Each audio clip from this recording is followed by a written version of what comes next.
দিয়ে শুনবেন। নৌকা বিলাস লীলা শুনতে গেলে এটা কিন্তু শুনতেই হবে, না শুনে মজা পাওয়া যাবে না, না শুনতে। অষ্টম পর্বে, তাই তো অষ্টম পর্বের সন্তান রূপে ধরা দিয়েছিলেন।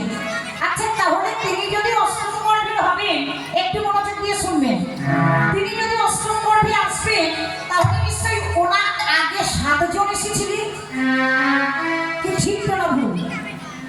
তাহলে অষ্টম পর্বে যিনি এলেন তার নাম ত্রিজগতে আমরা সবাই জানছি, নামটা হলো কি? জোরে বলুন, জানেন না? কৃষ্ণ। ভয় পাচ্ছেন কেন? কৃষ্ণ। কিন্তু আগে যে 7 জন এসেছে তাদের নামটা কি আপনাদের কোনো জানা আছে? একটাও জানেন না? তাহলে কি বলবো? আচ্ছা, কৃষ্ণ আগে যিনি এসেছিলেন তার নামটা আপনারা জানেন, বলুন তো কে? বাহ, বলো না।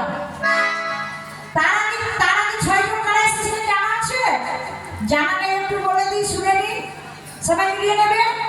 প্রথম যিনি এসেছিলেন নাম ছিল কীর্তিময়। দ্বিতীয় যিনি এসেছিলেন সুসেন। তারপরে এসেছিলেন ভদ্রসেন। তারপরে এসেছিলেন উদয়ধী। তারপরে এসেছিলেন ঋজু। তারপরে এসেছিলেন সম্বর্ধন। তারপরে এসেছিলেন সংকর্ষণ। তারপরে এলেন আমাদের ভগবান কৃষ্ণ। কি আরেকবার বলবো? কীর্তিময়, সুসেন, ভদ্রসেন, উদয়ধী, ঋজু, সংবর্ধন, সংকর্ষণ, যাকে বলরাম বললেন, সংকর্ষণ আরেক নাম, আর কৃষ্ণ।